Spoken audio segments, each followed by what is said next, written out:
covers the back there so no air can be pulled in. Well, the man in the front right takes that staff that is a sheep's fleece there at the end, dunks it in a bucket of water so he can Sponge the gun! He sponges the gun.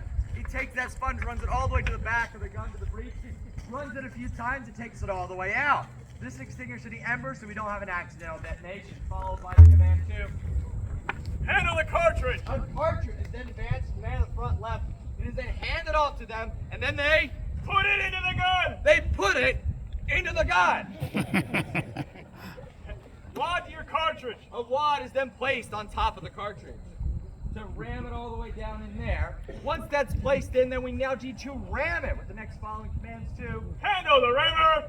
Ram down wad and cartridge! The opposite of that sponge is handled, then it is rammed all the way down, but we need to make sure it's seated correctly.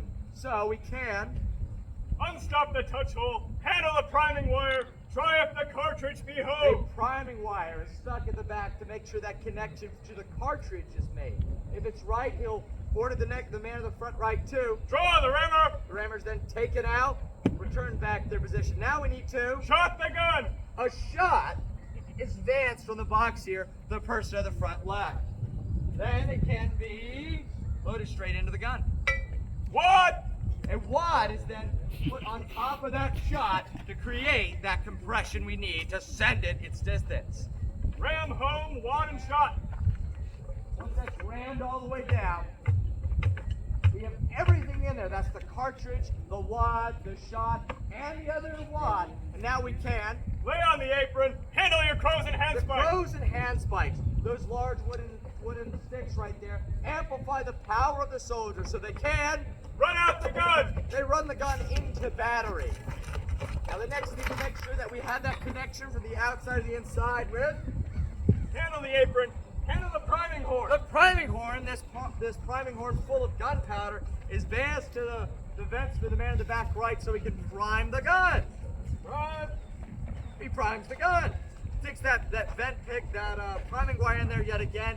It's a clear connection from the outside to the inside. He then The priming. bruises the priming, takes the opposite of that priming horn, squishes it in there to make sure we have a clean connection. Then we can. The priming horn. The priming horn is secured back where it won't blow up. Lay on the apron, handle your crows and handspikes. Now Point the gun to the object. We need to point the gun to the object we want to shoot at.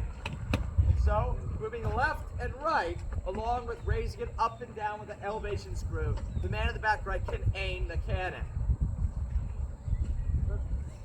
Lay down your crows and handspikes. Did a good right where he wants, they can lay down the crows and hand spikes. Now the man in the back left then gets the command 2. Take up your match and blow it. Takes this linstay that has slow match, chemically treated rope, that it slowly burns, very hot, he blows and makes sure it's hot. Here comes the loud part, by the way. Then you get the next and final command 2. Fire!